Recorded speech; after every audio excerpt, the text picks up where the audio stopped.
may gagawin po tayong mas patagalin po natin yung kanyang buhay. I mean, para hindi na mahinog lahat. At sayang naman. Diba? Una, huhugasan po natin to.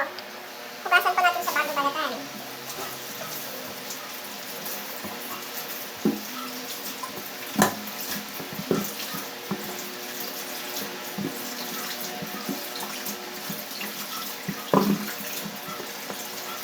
Tingnan nyo guys, hinog ito. Pero hugasan po natin.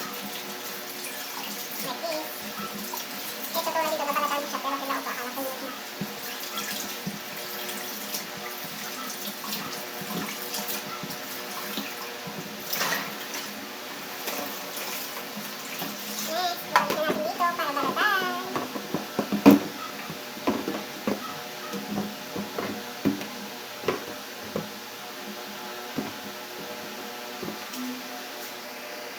Guys, mag-ready po kayo ng tubig na may asin pang babad natin sa mga dito. Tansyahin lang natin, nagdaran lang natin mamaya para mababad po lahat. Yan, tama na yan. Next, lalagyan natin ng asin. Para hindi masyado maasin kasi hilaw pa yung iba. Pang babad lang naman to, hindi naman natin ito yung pampang-timpla natin. Tunawin lang natin.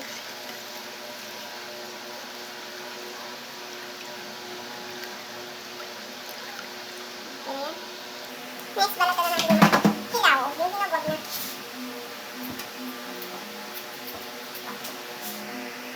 Pagkatapos natin balatan, diretso na natin siya babad na hindi pa nahiwa, buo pa siya. Mamaya na natin slice pag nababad din sila. At least 1 hour.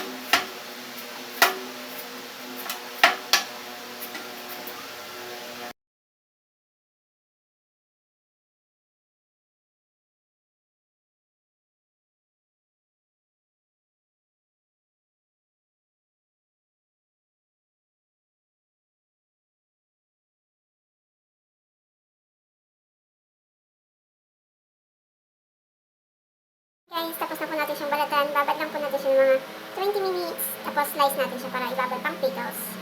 See you later! Ito na po pala yung mangga natin. Pinanggalan na po natin siya sa nakababad na may asin. Ngayon, slice na po natin siya at saka ilalagay po natin dito.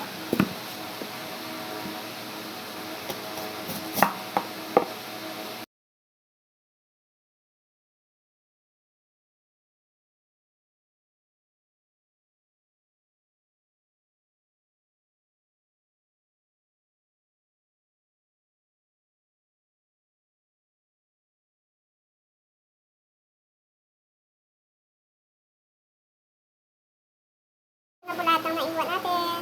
Ngayon, lagyan po natin siya ng asukal tsaka konting asin. Tansya-tansyahin lang po natin yung asin tsaka asukal. Ito, okay ito.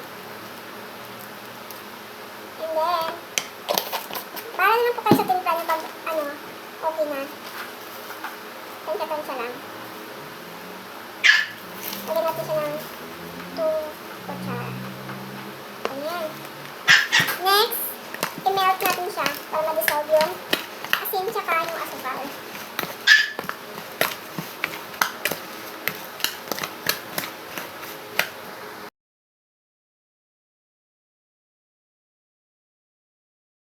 Kalimutan ko pala, lagyan natin ng konting suka. Kasi yung Indian mango, hindi masyado maasim kasi ano siya. Ayan. Ilagyan na natin siya ng konting suka. Tapos tikman niyo po kung okay na sa inyong panlasa. Pag may kulang, dagdagan na lang kung anong kulang.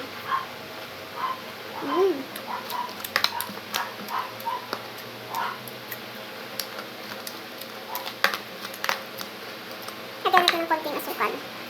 Next, sili. Kaso ayoko nito kasi hindi na siya fresh. Kukuha tayo ng fresh. Tapos lagyan natin ng konting bawang. Ito na yung konti lang. Konti lang. Tapos kuha tayo ng fresh na sili. Meron kami ditong fresh sili. Mga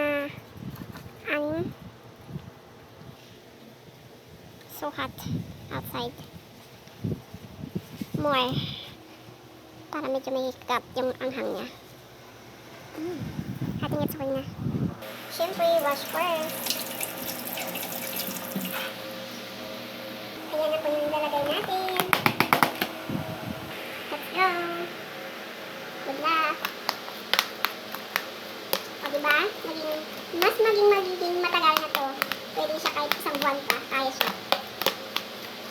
Kaya pasok na po natin ito sa ref para mag-dissolve pa po lalo at sumarap.